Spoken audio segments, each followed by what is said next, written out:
April 7th. Proverbs chapter 12, verse 21st until 23rd. There shall no evil happen to the just, but the wicked shall be filled with mischief. Lying lips are abomination to the Lord, but they that deal truly are his delight.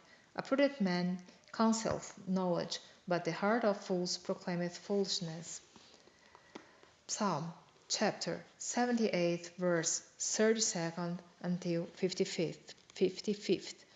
For all this they sinned still, and believed not for his wondrous works. Therefore their days did he consume in vanity, and their years in trouble. When he slew them, then they sought him, and they returned and inquired early after God. And they remembered that God was their rock, and the high God their Redeemer. Nevertheless they did flatter him with their mouth, and they lied unto him with their tongues. For their heart was not right with him, neither were they steadfast in his covenant. But he, being full of compassion, forgave their iniquity, and destroyed them not.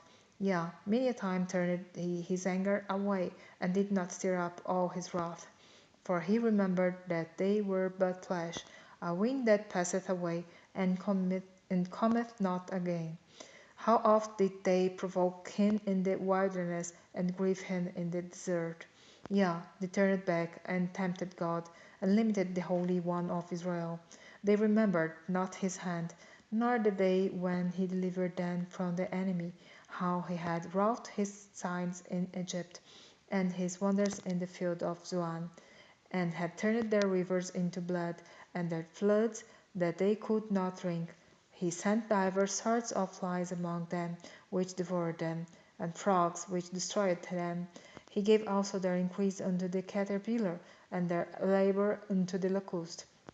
He destroyed their vines with hail, and their sycamore trees with frost. He gave up their cattle also to the hail, and their flocks to hot thunderbolts.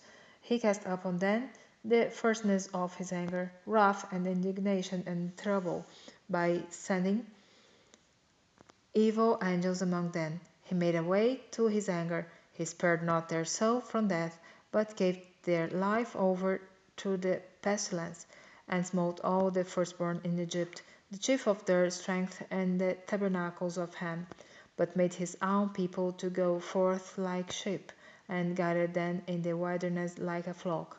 And he led them on safely, so that they feared not. But the sea overwhelmed their enemies, and he brought them to the border of his sanctuary, even to this mountain, which his right hand had purchased. He cast out the heathen also before them, and divided them an inheritance by line, and made the tribes of Israel to dwell in their tents.